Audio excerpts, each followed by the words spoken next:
इस वीडियो के अंदर हम जानेंगे एनेस्थीसिया के बारे में। तो एनेस्थीसिया क्या होता है, ये कितने प्रकार का होता है और कौन कौन सी दवाइयाँ हम एनेस्थीसिया देने के लिए यूज करते हैं। एनेस्थीसिया एक प्रोसीजर होता है जिसके अंदर हम मेडिसिन यूज करके ऑपरेशन के दौरान मरीज का जो पेन होता है उसको कंट्रोल करते हैं। ये मरीज की breathing, blood pressure, blood flow और हार्ट रेट रिदम को कंट्रोल करने का काम करती है। अब हम जानेंगे टाइप्स ऑफ एनेस्थीसिया। तो जो एनेस्थीसिया ओटी के अंदर दिया जाता है वो मुख्य रूप से 3 प्रकार का होता है: जनरल एनेस्थीसिया, रीजनल एनेस्थीसिया और लोकल एनेस्थीसिया। अब हम जानेंगे जनरल एनेस्थीसिया के बारे में, जिसे हम जीए भी बोलते हैं।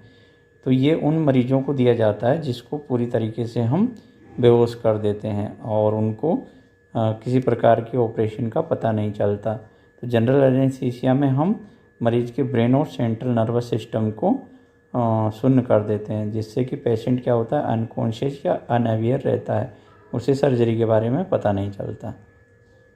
इसको ऐसे पेशेंट में यूज करते हैं जिनका ब्रेन का, गले का या जो हमारा चेस्ट है उससे ऊपर की सर्जरी कर रहे हैं। लोकल एनेस्थीसिया, इसमें क्या करते हैं, जो पर्टिकुलर एरिया होता है बॉडी का उसको सुन्न करने के लिए मेडिसिन दे देते हैं, जिससे कि जो पेशेंट रहता है वो तो कॉन्शियस रहता है, लेकिन जिस जगह पे हमने लोकल एनेस्थीसिया लगाया है वहाँ का जो एरिया है वो सुन्न हो जाएगा और हम माइनर सर्जरी कर सकते हैं। रीजनल एनेस्थीसिया, रीजनल एनेस्थीसिया में हम लोकल एनेस्थेटिक लेके मेजर नर्व्स होती है या स्पाइनल कोड है उसमें लगा देते हैं, जिससे कि जो पेशेंट का लार्जर एरिया होता है वो सुन्न हो जाता है और पेशेंट को दर्द नहीं होता। तो ये हमारा जो चेस्ट रहता है उससे नीचे का पूरा पार्ट मरीज का सुन्न हो जाएगा और हम ऐसी सर्जरी कर सकते हैं जो कि हमें चेस्ट से नीचे के पार्ट में करनी है, जैसे कि हमें लेप्रोटोमी करनी है, अपेंडिक्स हर्निया या पैर का कोई भी ऑपरेशन करना है, तो रीजनल एनेस्थीसिया देख के हम पेशेंट को सुन करके सर्जरी कर सकते हैं। अभी तक हमने जाना एनेस्थीसिया के बारे में, टाइप ऑफ एनेस्थीसिया। तो टाइप ऑफ एनेस्थीसिया में हम 3 प्रकार का पढ़ा था: रीजनल एनेस्थीसिया, जनरल एनेस्थीसिया और लोकल एनेस्थीसिया। तो जो जनरल एनेस्थीसिया होता है तो वो किस प्रकार से मरीज को हम देंगे, तो इसमें हम क्या करते हैं, मरीज के जो सर्कुलेटरी सिस्टम रहता है तो उसमें जो बेहोश करने वाली गैस होती है उसके साथ में मरीज को इंजेक्ट करेंगे। तो इसमें क्या करेंगे, इंजेक्शन लगाने के बाद में जो जीए हैं उसको बनाए रखने के लिए हम मरीज को जो बेहोश करने वाली गैस आती है उसको साथ में सूंघाएंगे, जिससे कि मरीज क्या रहेगा, ऑपरेशन के दौरान सुन्न की अवस्था में रहेगा। और साथ में एक आईवी लाइन कनेक्ट कर देंगे, जिससे कि अगर हमें एडिशनल जो एनेस्थेटिक देना रहेगा तो उसके द्वारा हम दे सकते हैं। जब भी हमें लार्ज एरिया को सुन्न करना है या ऐसी मसल्स को सुन्न करना है जो कि डीप है, वहाँ पे लोकल एनेस्थीसिया पेनिट्रेट नहीं कर रहा है, तो फिर हम क्या करेंगे, ऐसी जगह पे रीजनल एनेस्थीसिया का यूज करेंगे। अब जानेंगे हम रीजनल एनेस्थीसिया किस प्रकार से देंगे।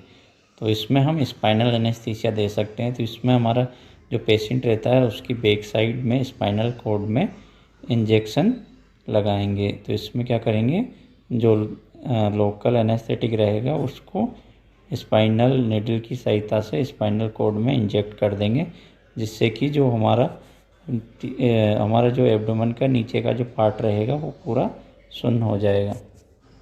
रीजनल एनेस्थीसिया का दूसरा तरीका है एपिड्यूरल और कोडल एनेस्थीसिया। तो इसमें ये भी क्या होता है, स्पाइनल एनेस्थेटिक की तरह ही होता है और इसमें कॉमनली जो लोअर लिम्ब होता है या फिर लेबर या चाइल्ड बर्थ के दौरान इसको एपिड्यूरल में लगाया जाता है। एपिड्यूरल के अंदर क्या होता है कि जो एपिड्यूरल स्पेस रहता है उसमें एक पतला कैथेटर आता है, तो उसको इंसर्ट कर देते हैं और ऑपरेशन के दौरान जब भी पेशेंट को एनेस्थीसिया हमें देना रहता है तो उस कैथेटर के द्वारा हम ड्रग्स इंजेक्ट करते रहते हैं, जिससे कि जो सर्जरी है उसके दौरान पेशेंट जगे नहीं या फिर उसको पेन ना हो। रीजनल एनेस्थीसिया में तीसरा तरीका है nerve block.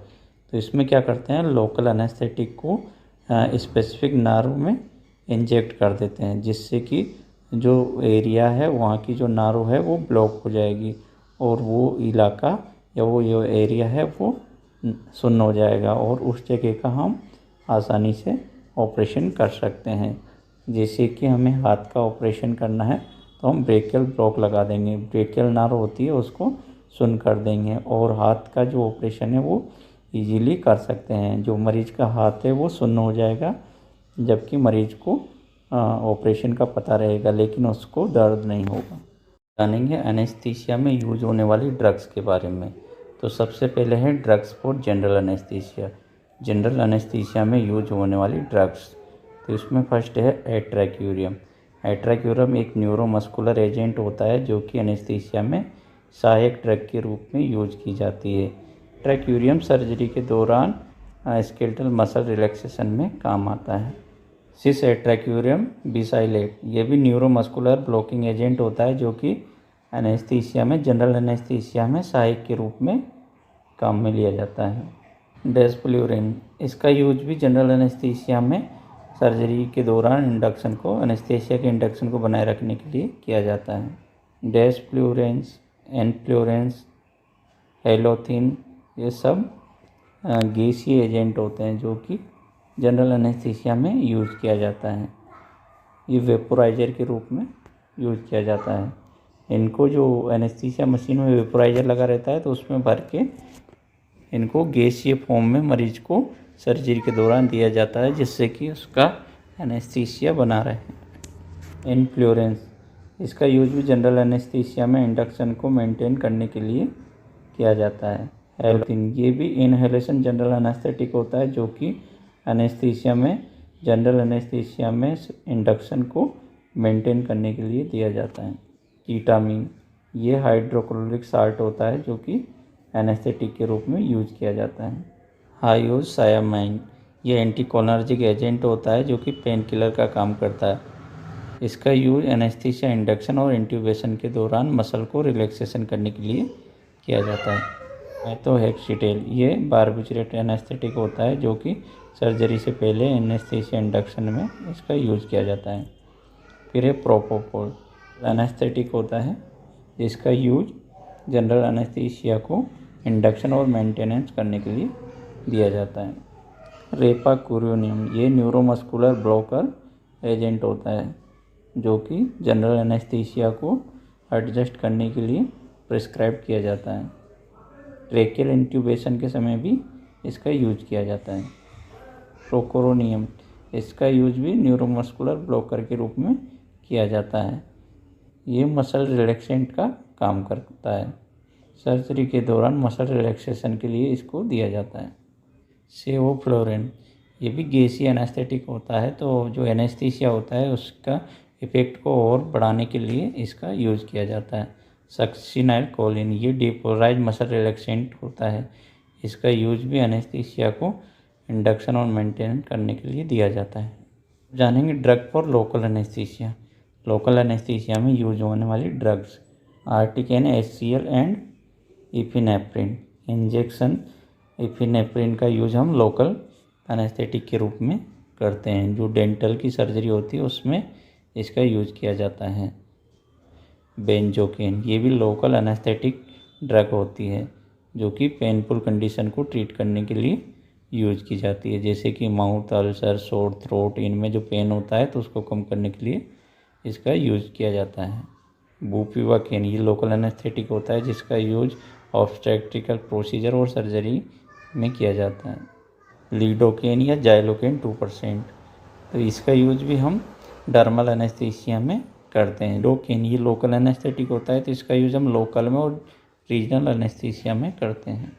Spinal and epidural anaesthesia में यूज होने वाली ड्रग, तो ये रहेगी बुपिवाकेन।